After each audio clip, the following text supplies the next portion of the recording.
മര്യാദക്ക് അവിടെ നിന്നോ. കുടം വെച്ചെറിയരുത്. എറിയോന്ന് പറഞ്ഞാൽ ഞാൻ എറിയും. കഴിഞ്ഞ ആഴ്ച കുറച്ചിട്ട് വെച്ച് നീ എറിച്ചിട്ട് എന്റെ തല കെട്ടിച്ചായിരുന്നു, ഓർമ്മ വേണം. അന്ന് നിങ്ങളുടെ തലമണ്ട് പൊളിഞ്ഞാ മതിയായിരുന്നു. എന്താണ് നിന്റെ പ്രശ്നം? മര്യാദക്ക് നിന്നോട് തീരുമാനം ഉണ്ടായിക്കോ. എന്ത് തീരുമാനം? നിങ്ങൾ നിങ്ങളുടെ പെങ്ങളെ അളിയനെ പറഞ്ഞു വിട്ടോ ഇവിടുന്ന്.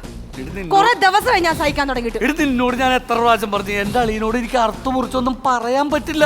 നിങ്ങൾ അറുത്തു മുറിച്ച് സംസാരിക്കാൻ ആരാ? സിസേറിയൻ ചെയ്യുന്ന ഡോക്ടറാ. അതല്ല, ഞാൻ അവനോട് മോൻ കറപ്പിച്ച് സംസാരിച്ചു കഴിഞ്ഞാല് സ്ത്രീധനത്തിന്റെ ബാക്കിയുടെ കാര്യം അവൻ അപ്പ ചോദിക്കും. അതുകൊണ്ടല്ലേ ഞാൻ മിണ്ടാത്തത്. അതാണ് ഞാൻ പറഞ്ഞത്, നിങ്ങൾക്ക് ലേശം മാന്യതയില്ലെന്ന്. പെങ്ങളെ കെട്ടിച്ചു വിടുമ്പോഴേ മാന്യമായിട്ടുള്ള സ്ത്രീധനം കൊടുക്കണം, അല്ലെങ്കിൽ ഇങ്ങനെ ഇരിക്കും. ഇത് തന്നെയാണ് എനിക്ക് നിന്റെ അപ്പനോടും പറയാനുള്ളത്. നിന്നെ കെട്ടിയ സ്ത്രീധനത്തിന്റെ ബാക്കി കിട്ടുന്ന കഴിഞ്ഞാൽ എന്റെ പ്രശ്നങ്ങൾ ഞാൻ തീർക്കൂലേ? ഓ, എന്തെങ്കിലും പറഞ്ഞാൽ അപ്പൊ തന്നെ അങ്ങോട്ട് സ്ത്രീധനത്തിന്റെ കണക്കിട്ടേക്കും. ഈ സ്ത്രീ എന്ന് പറഞ്ഞത് ഒരു ധനവാ, അങ്ങനെ തരേണ്ട കാര്യമൊന്നും. ആ ധനവും കെട്ടിയനുമാണ് കഴിഞ്ഞ 2 ആഴ്ചയായിട്ട് എന്നെ തിന്നു മുടിപ്പിക്കണത്. വർത്താനം പറയണത്. ഞാനൊരു കാര്യം പറയട്ടെ. എന്താണ്? എങ്ങനെയെങ്കിലും ആ 2 എണ്ണങ്ങളെ പറഞ്ഞു വിട്. എന്നിട്ട് പോയിട്ട് കുറച്ച് മട്ടൻ മേടിച്ചോണ്ട് വാ. ഞാൻ നല്ല സ്പെഷ്യൽ ആയിട്ടുള്ള ഒരു ഐറ്റം ഉണ്ടാക്കി തരാം. നിന്റെ ഈ സ്വഭാവം കാരണമാണ് അവരോടൊന്നും പോകാത്തത്. ഒരു ദിവസം ചിക്കനാണ്, പിറ്റേ ദിവസം താറാവ്, പിന്നെ ബീഫ്, പിന്നെ മട്ടൻ. തിന്ന് 2 എണ്ണത്തിന് രുചി പിടിച്ച്. നിന്റെ ഈ സ്പെഷ്യൽ ഡിഷ് ഒന്ന് നിർത്ത്. എന്നാൽ ഇത് ഉണ്ടാക്കിയ വല്ല രുചിയുണ്ടോ ഇതിനൊക്കെ? ഓ, അപ്പൊ ഞാൻ സ്പെഷ്യൽ ഉണ്ടാക്കണതായിരിക്കും കുഴപ്പം. അതെ, ഇന്നലെ ഞാൻ ഉണ്ടാക്കിയ ഹൽവ ഇന്ന് രാവിലെയും കൂടെ ചോദിച്ചില്ലേ ഉണ്ടോന്ന്? അയ്യോ, അത് തിന്നാനായിരുന്നില്ല. എന്റെ ചെരുപ്പിന്റെ വാറ് പൊട്ടിയിട്ട് അത് ഒട്ടിക്കാനായിരുന്നു. അത്രയും പശയായിരുന്നു അതിന്. എന്നിട്ട് നിങ്ങളുടെ അളിയനും കെട്ടിയോളും കൂടെ 1 കിലോ അലുവയാണ് തിന്ന് തീർത്തത്. മാക്കെന്ന് പറഞ്ഞ് അടിച്ചു തീർത്തത്. അവന്റെ സ്വഭാവം നിനക്ക് അറിഞ്ഞുകൊണ്ടാണ്. അവന് ഒട്ടുപാല് കൊടുത്താലോ അവൻ തിന്നോളും. അങ്ങനത്തെ ജന്തുവാണ് അവൻ. എന്നിട്ടോ അവന്റെ വാ ഒട്ടറില്ല. എന്റെ ദൈവം പറഞ്ഞു വിടാൻ നോക്കി ചായ. എന്താ കുറിച്ചിടോ സംസാരിക്കണത്? ഞാൻ ഈ ഇടിയപ്പം തിന്നോണ്ട് സംസാരിക്കുന്നോണ്ട് അങ്ങനെ തോന്നിയതാ. ഇത് എവിടെ ഇരുന്ന ഇടിയപ്പാണ്? അടുക്കളയുടെ സ്ലാബില്. അയ്യോ, അത് ഇച്ചായന് രാവിലെ കഴിക്കാൻ വെച്ചിരുന്നതാ. അവൻ രാവിലെ ഒന്നും കഴിക്കാറില്ലല്ലോ. ഇന്നലെ കഴിച്ചില്ലല്ലോ. ഇന്നലെ കഴിക്കാൻ വെച്ചിരുന്നിടത്താണ് അളിയൻ കയറ്റിയത്. ഓ എടി, എന്തെങ്കിലും ഇരിപ്പുണ്ടോ? വിശന്നിട്ട് പാടില്ല. കുറച്ച് അവലിരിപ്പുണ്ട്. എന്നാ അത് നനക്കാൻ നോക്ക്. അവല് നനയ്ക്കുന്നുണ്ടോ? എന്നാ പിന്നെ അവല് നനച്ചതും ചേർത്ത് ഒരു പിടി പിടിക്കാം. അവല് നനച്ചിട്ട് മതിയെന്ന്. അളിയാ, ഇവിടുത്തെ ഫുഡൊക്കെ എങ്ങനെയുണ്ടോ അളിയാ? അളിയന് പിടിക്കണമെങ്കിൽ പുറത്തുനിന്ന് എന്തെങ്കിലും വരുത്തിക്കാൻ. ഞാൻ അത് അളിയൻ എന്നെ ഒന്ന് ആക്കിയതാണല്ലോ അളിയാ. ഞാൻ ചുമ്മാ ഞാൻ സംസാരിക്കുന്നുള്ളൂ. അല്ലാളി, ഞാനേ ഒരു കാര്യം പറയട്ടെ. എന്റെ വീട്ടിൽ ഞാൻ ആഹാരം കഴിക്കാതെ ഒന്നും വളർന്നൊന്നുമല്ല. നല്ല ആഹാരങ്ങൾ ചെറുപ്പം തൊട്ടേ ഞങ്ങൾ കഴിച്ചാ വളർന്നത്. അങ്ങനെയാണ് എന്റെ അച്ഛനും അമ്മയും എന്നെ വളർത്തിയത്. എനിക്കറിയാം, അതൊന്നും പറയാതിരിക്കുന്നത്. ഞങ്ങളുടെ വീട്ടിൽ പട്ടിണി കിടന്ന് വളർന്നൊന്നും അല്ല ഞങ്ങള്. എനിക്കറിയാം. അല്ലാളിയാ, ഈ വീട്ടിലൊക്കെ എങ്ങനെയാണ്? ഇതുപോലെ തന്നെയാണോ? ഫുൾ ടൈം ഫുഡ് അടിയാണോ? എങ്ങനെയാണ് അവിടുത്തെ രീതി? വീട്ടിലെ ആഹാര രീതി എന്ന് പറഞ്ഞാൽ എന്നും വൈകിട്ട് ഞാൻ ചപ്പാത്തിയാണ്. ചപ്പാത്തിയുടെ പിന്നെ കോഴിയും കാണും. അളിയനെ സമ്മതിക്കണം കേട്ടോ. ഒരു പണിക്കും പോകാതെ ഡെയിലി ചിക്കനും ചപ്പാത്തിയൊക്കെ കഴിക്കാന്ന് പറഞ്ഞു കഴിഞ്ഞാൽ ഭയങ്കര സംഭവം ഉണ്ടാ. അതിനാരും ചിക്കൻ കഴിച്ചു. പിന്നെ ചിക്കൻ കറി ഡെയിലി ചപ്പാത്തിയും കോഴിയും കാണുമെന്ന് പറഞ്ഞു. ഞാൻ എന്നും വൈകിട്ട് തിണ്ണയ്ക്ക് വന്നിരുന്നോണ്ട് ചപ്പാത്തി കഴിക്കും. അപ്പൊ ഒരു കോഴി അവിടെ വന്ന് നിൽക്കും. ആദ്യം ഞാൻ ഇച്ചിരി ചപ്പാത്തി ഞാൻ ഇട്ട് കൊടുക്കും. എന്നിട്ട് ഞാൻ അങ്ങനെ ചപ്പാത്തിയും കോഴി കഴിക്കുമെന്നാ പറഞ്ഞു. ഓ, സഹജീവി സ്നേഹം. സഹജീവി സ്നേഹമൊന്നും അല്ല. നിന്റെ പെങ്ങളല്ലയോ, പല വിഷമാണ് കലക്കിക്കൊണ്ട് തരുന്നതോ. അതിന്റെ ടെസ്റ്റാണ് ഈ കോഴി എന്ന് പറയുന്നത്. എന്റെ ടെസ്റ്ററാണ് കോഴി. അവര് നനച്ച് വെക്കട്ടെ. ജോസേന് ഭയങ്കര ഇഷ്ടാവല്. എടി ഞാനും വരാടി തേങ്ങ എണ്ണി തരാനായിട്ട്.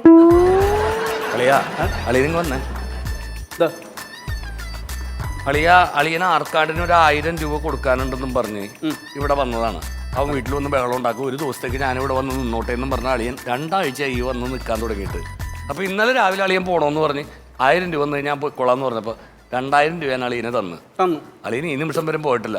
ഈ 2000 രൂപ എന്ത് കാണിച്ചളിയാ? 2000 രൂപ ഞാൻ എന്ത് കാണിച്ചെന്നു? ഇന്നലെ വൈകിട്ട് ഒരു ഫുള്ളെടുത്ത് വെച്ചാൽ അടിച്ചായിരുന്നു. അതിന് 800 രൂപയല്ലേ ഉള്ളൂ. ബാക്കി 1200 രൂപയുടെ 800 രൂപയേ ഉള്ളൂ. ബാക്കി 1200 രൂപ ഞാൻ ഫുള്ള് മേടിക്കാൻ പോയപ്പോ ഞാൻ മാസ്ക് വെക്കാതാ പോയത്. ചെന്ന് ചാടിക്കൊടുത്ത പോലീസുകാരുടെ മുമ്പിൽ 200 രൂപ പെറ്റി അടിച്ചു മാസ്ക് വെക്കാത്തതിന്. ഓട്ടെ, ബാക്കി 1000 രൂപ ഉണ്ടല്ലോ. ഞാൻ മാസ്ക് എടുക്കാൻ മറന്നില്ലയോ? പോലീസുകാരെ കണ്ടത് ഞാൻ പെട്ടെന്ന് സ്റ്റക്കായി. മുണ്ടിങ്ങനെ പൊക്കി ഇങ്ങനെ തപ്പി പിടിച്ചു മാസ്കിന് പകരം. പോലീസുകാരെ തുണി പൊക്കി കാണിക്കുന്നോടാന്നും പറഞ്ഞ് എന്നെ അവിടെ പിടിച്ചു നിർത്തി. പിന്നെ 1000 രൂപ കൊടുത്തിട്ടാണ് ഞാൻ അവിടെ നിന്ന് ഊരി പോകുന്നത്. അപ്പൊ കണക്ക് ശരിയായോ? 2000 രൂപയായോ? അപ്പൊ കണക്ക് 2000 രൂപ. അതാണ്. അല്ലെ, എനിക്ക് വേറൊരു കാര്യം പറയാനുണ്ട്. അളിയനെന്തിനാ ഞങ്ങളുടെ വീടിന്റെ തൊട്ടപ്പുറത്ത് ബിജുവായിട്ട് കമ്പനി അടിക്കുന്നത്? എനിക്ക് ഇഷ്ടമല്ല കമ്പനി. അളിയൻ ബീവറേജിൽ പോയിരുന്ന എന്ത് കാര്യത്തിന് ഞാൻ പല പ്രാവശ്യം പറഞ്ഞിട്ടുണ്ട്. അവനായിട്ട് കൂട്ടുകെട്ട് വേണ്ടത് തന്നു. അവനാള് ശരിയല്ല. അളിയൻ ഈ ബിജുവും ഞാനും തമ്മിൽ സംസാരിക്കുമ്പോൾ അളിയൻ എന്തിനാ ടെൻഷൻ അടിക്കുന്നത്? എനിക്ക് സംഗതിയെല്ലാം പിടികിട്ടിയ അളിയൻ ടെൻഷൻ അടിക്കേണ്ട കാര്യമില്ല. ഒരു കുപ്പി വൈൻ എന്റെ ഭാര്യ ലിസിക്ക് ഞാൻ മേടിച്ചു കൊടുത്തപ്പോൾ അവള് തത്ത പറയുന്ന പോലെ കാര്യം പറഞ്ഞു. അവളെന്ത് പറഞ്ഞു? ഈ ലിസി ഞാനുമായിട്ടുള്ള കല്യാണത്തിന് മുമ്പ് ബിജു ഇവിടെ പുറകെ നടക്കുമായിരുന്നു, അവളെ ഭയങ്കര ഇഷ്ടമായിരുന്നു, കല്യാണം കഴിക്കാൻ താല്പര്യമുണ്ടെന്നൊക്കെ പറഞ്ഞു. പക്ഷെ ഇവക്ക് താല്പര്യമില്ല അങ്ങോട്ട്. അളിയ അതൊരു പണ്ടേ പ്രേമമായിരുന്നു, കല്യാണത്തിന് മുമ്പുള്ള കേസല്ലേ, അതൊക്കെ വിട്ടുകളാ. അത് എനിക്കറിയാളിയാ, എനിക്കറിയാം. അളിയനെന്തിനായാലും പേടിക്കുന്നത്. അല്ല ഞാൻ പറഞ്ഞതേ ഉള്ളൂ. നമ്മളൊക്കെ ഈ കാലഘട്ടത്തിൽ ജീവിക്കുന്നവരല്ലേ. ഇതൊക്കെ ആരും നിങ്ങളുടെ വീട് കണ്ടുപിടിക്കാൻ എന്ത് പാടുപെട്ടെന്നറിയോ? ആദ്യമായിട്ടൊരു കൺഗ്രാചുലേഷൻ. എന്തേ ഭാഗ്യദേവത നിങ്ങളെ തേടി ഇങ്ങോട്ട് വരുന്നുണ്ട്. ആ അളിയൻ വല്ല പെണ്ണുങ്ങളോട് മോശമായിട്ട് സംസാരിച്ചായിരുന്നോ? ഞാനൊന്നും പറഞ്ഞിട്ടില്ല. നീ വല്ലതും പറഞ്ഞായിരുന്നോ?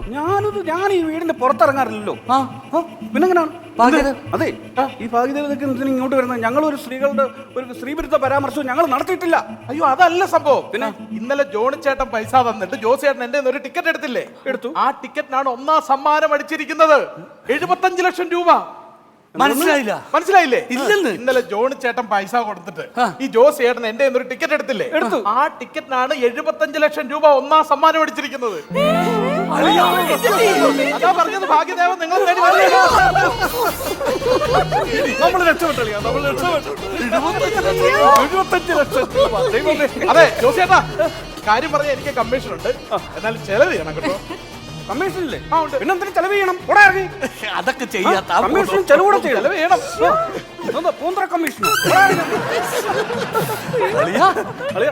എന്തായാലും ലോട്ടറി അടിച്ച് 75 ലക്ഷം രൂപ അങ്ങനെ നമ്മൾ ചെലവാക്കും.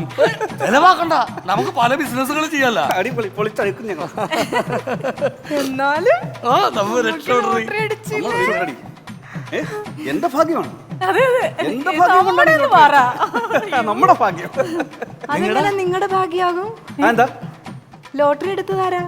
ലോട്ടറി എടുത്ത ഞാൻ. പക്ഷെ പൈസ കൊടുത്തതാരാ? അവന്. ലോട്ടറി ടിക്കറ്റ് ആരുടെ പോക്കറ്റിലാ ഇരിക്കുന്നത്? ആരുടെ? എന്റെ ചോണിച്ച. അതെങ്ങനെ ശരിയാവുന്നത്? 40 രൂപയ്ക്ക് ഞാൻ 80 രൂപ അങ്ങോട്ട് തരും. ആ ലോട്ടറി എടുക്ക് നീ ഒന്ന് പോടാ. ഇപ്പൊ 40 രൂപയുടെ ലോട്ടറി അല്ലല്ലോ ഇരിക്കുന്നത്. അല്ല, എന്റെ ഭാഗ്യം കൊണ്ടല്ലേ, എനിക്കുള്ള ഭാഗ്യമല്ലേ അത്. പക്ഷെ അങ്ങനെയായിരുന്നെങ്കിൽ പേഴ്സുമായിട്ട് വീട്ടിൽ നിന്ന് ഇറങ്ങണായിരുന്നു. എന്ന് പറഞ്ഞിട്ട് കാര്യമില്ല. 40 രൂപ കടം മേടിച്ചല്ലേ, അത് 100 രൂപ എടുത്ത് കൊടുക്കും മനുഷ്യ. ജോസേ, ഞാനൊരു കാര്യം പറയാം. എന്ത്? 40 രൂപക്ക് നീ എന്നെ ഒഴിവാക്കാൻ നോക്കണ്ട. ഇത് നമ്മള് തമ്മിൽ നമുക്ക് 2 പേർക്ക് ഷെയർ ഉള്ളതാണ്. 50-50. അങ്ങനെ 50-50 ആവും. അങ്ങനെ കൊടുക്കാനൊന്നും പറ്റത്തില്ല. ഇത് നമുക്ക് മാത്രം ഉള്ളതാ. ശരിക്കും 50-50 അല്ല.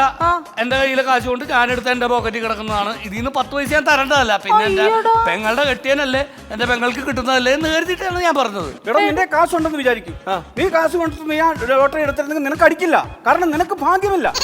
ഭാഗ്യമുള്ളത് എനിക്കാണ്. അതുകൊണ്ടാണ് ഞാൻ എടുത്ത ടിക്കറ്റിന് 75 ലക്ഷം രൂപ അടിച്ചത്. ആ വർത്താനം ഒന്നും പറയണ്ട ജോസേ. എന്ത് വർത്താനം? അങ്ങനെയൊക്കെ പറയാന്ന് കഴിഞ്ഞാൽ ഞാൻ ലോട്ടറി ഒന്നും തരുന്നില്ല നിനക്ക്. ജോസേട്ടന് മര്യാദക്ക് ലോട്ടറി എടുത്ത് കൊടുക്കണം. അങ്ങനെ പറ്റത്തൊന്നുമില്ല. ജോസേ, നീ വിളച്ചെടുക്കാതെ ലോട്ടറി എടുക്കുന്നുണ്ട്. ലോട്ടറി മേടിക്കാൻ മനുഷ്യ പോയി. ഞാൻ മേടിച്ചാളാടി, നീ ഇവിടെ മേടിക്കാൻ പറ്റും. അങ്ങോട്ട് പോയി മേടിക്ക് ലോട്ടറി. നീ തമാശ കളിക്കലട്ടാ. ഞാൻ തമാശയല്ല, ഞാൻ സീരിയസ് ആയിട്ടാണ് പറഞ്ഞത്. എന്ത് സീരിയസ്? എന്തോ സീരിയസ്? എടാ, എന്റെ പോക്കറ്റിൽ കിടക്കുന്ന ലോട്ടറി നിനക്ക് അങ്ങനെ എടുക്കാൻ നിന്റെ പറ്റുള്ളൂ. പോക്കറ്റിലായോണ്ടല്ലേ? എടുക്ക് ജോസേട്ടൻ അങ്ങോട്ട്. എടുക്ക്, മര്യാദക്ക് എടുക്ക് അങ്ങോട്ട്. ഇങ്ങോട്ട് മാറി കൊടുക്കടി. ലോട്ടറി എടുക്കട്ടെ. ഇവിടെ കൊടുക്കടാ. ഇവിടെ കൊടുക്കടാ. തൊട കൊടുക്കടാ. ഇവിടെ കൊടുക്കടാ അങ്ങോട്ട്. ഇടിച്ച് തരാം ഞാൻ അങ്ങോട്ട്. ശരിക്ക് കൊടുക്കരുത്. കൊടുക്കരുത്. കൊടുക്കണം. ലോട്ടറി കൊടുക്കടാ അങ്ങോട്ട്. ഒരു 40 രൂപ കടം മേടിച്ചതിനാണ് ഈ വൃത്തികേട് കാണിക്കുന്നത്. ഇങ്ങോട്ട് താടാ ഇങ്ങോട്ട്. തരില്ലടാ നിനക്ക്. തരില്ലടാ. എന്റെ കൊക്കിന് ജീവൻ ഉണ്ടെങ്കിൽ ഈ ലോട്ടറി കൊണ്ടാണ് ഞാൻ ഇടിക്കിച്ചൻ ഇനി അളിയനടുത്ത് ഞാൻ നോക്കൂലേ? ഞാനും നോക്കില്ലടാ, ഞാനും നോക്കില്ല. തരില്ല. ഞാൻ ലോട്ടറി തരില്ല. നീ ലോട്ടറി എടുത്തില്ലല്ലേ? തരില്ല. നീ തരത്തില്ലല്ലേ? തരില്ല. അങ്ങനാണെങ്കിൽ നിന്റെ പെങ്ങൾ എന്റെ ഭാര്യ ഇവിടെ നിക്കട്ടെ. നിക്കട്ടെ, അവള് ഇവിടെ നിന്നോട്ടെ. അവിടെ നിക്കട്ടെ. ജോലിയും കൂലിയില്ലാത്ത നിന്റെ കൂടെ വന്നിട്ട് ഒരു കാര്യമില്ല. അവിടെ ഇവിടെ നിൽക്കട്ടെ. അയ്യോ, എടി നീ ധൈര്യമായിട്ടിരിക്കടി. എന്റെ കയ്യിൽ ഇപ്പൊ 75 ലക്ഷം രൂപയുണ്ട്. എടാ, ഇവിടെ ഞാൻ വേറെ കെട്ടിക്കോടാ. ഞാൻ എടുത്ത ടിക്കറ്റ് അത്. നീ പോടാ നിന്റെ ടിക്കറ്റുമായിട്ട്. നീ ഇപ്പൊ ഇറങ്ങണ പോയി വീട്ടിൽ നിന്ന്. എന്തിനാ? എന്റെ കയ്യിൽ കാശണ്ടാ. ഇവിടെ ഞാൻ അന്തസ്സായിട്ട് കെട്ടിക്കും. ബിജു ഇവളും തമ്മിൽ നീ അറിഞ്ഞില്ലെങ്കിൽ പറഞ്ഞു ഭയങ്കര പ്രേമമായിരുന്നു. കല്യാണത്തലേന്ന്, നിങ്ങളെ കല്യാണത്തലേന്ന് ഇവർ രണ്ടുപേരും കൂടി ഒളിച്ചോടി പോയത്. കോയമ്പത്തൂരിന്ന് പിടിച്ചുകൊടുത്ത കാടാ നിന്നെ ഞാൻ ഒക്കെ കെട്ടിച്ചത്. നീ വിട്ടടി. ഞാൻ പറയോടി. മൊത്തം അറിയാക്കാൻ. ഞാൻ പറയോടി. എന്നിട്ട് നീ വർത്താനം പറയടാ. എന്താ? വേണ്ട, നിന്നെ എനിക്ക് വേണ്ട. എന്തൊരു വഴക്കേത്? ബിജു കെട്ടോടാ ഇവിടെ. ബിജു കെട്ടിട്ടില്ല. ഇപ്പോഴും കെട്ടിട്ടില്ല ബിജു. ബിജുവിനെ കൊണ്ട് ഞാൻ കെട്ടിക്കോടാ. ജോണി, നീ മിണ്ടരുത്. ഇറങ്ങിപ്പോടാ. എന്നെ ഇളിഭ്യനാക്കാനാണെങ്കിലും ഇങ്ങനൊന്നും പറയരുത് ജോണി. നീ ഇളിപ്പിയതല്ല, നീ ഇളിപ്പിയതാണ് നീ. ചേട്ടാ അതെ, ഒരു മിനിറ്റ്, വഴക്കുണ്ടാക്കല്ലേ. ദുഃഖഭാരം ചുമക്കുന്ന ഒരു ദുസ്സഹനുമാക്കരുത് എന്നെ. അതേടാ നീ ദുസ്സഹനോടാ, നീ ഇറങ്ങിപ്പോടാ. ചേട്ടാ, ഒരു ലോട്ടറി ആയിട്ട് ഞാൻ അങ്ങോട്ട് വരാം, ഞാൻ ബാങ്കിലേക്ക് വരാം. നിങ്ങൾ വഴക്കുണ്ടാക്കല്ലേ. ഞാൻ വരത്തില്ല. അതെ, ലോട്ടറി ആയിട്ട് ഞാൻ വരും. എനിക്കൊരു ചെറിയ അബദ്ധം പറ്റിയായിരുന്നു. ചേട്ടാ, ലോട്ടറി അടിച്ചത് നിങ്ങൾക്കല്ല, അത് വേറെ ആൾക്ക് അടിച്ചത്. അതെ, എനിക്ക് അവസാനത്തെ നമ്പർ മാറിപ്പോയതാ. 6-ന് പകരം 9 ഞാൻ തെറ്റിദ്ധരിച്ചു. സോറി, ഒരു അബദ്ധം പറ്റിപ്പോയി, അതുകൊണ്ടാണ്. പൊക്കോളാം.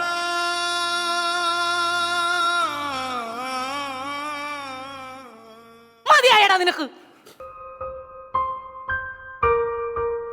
ജോസേട്ടാ,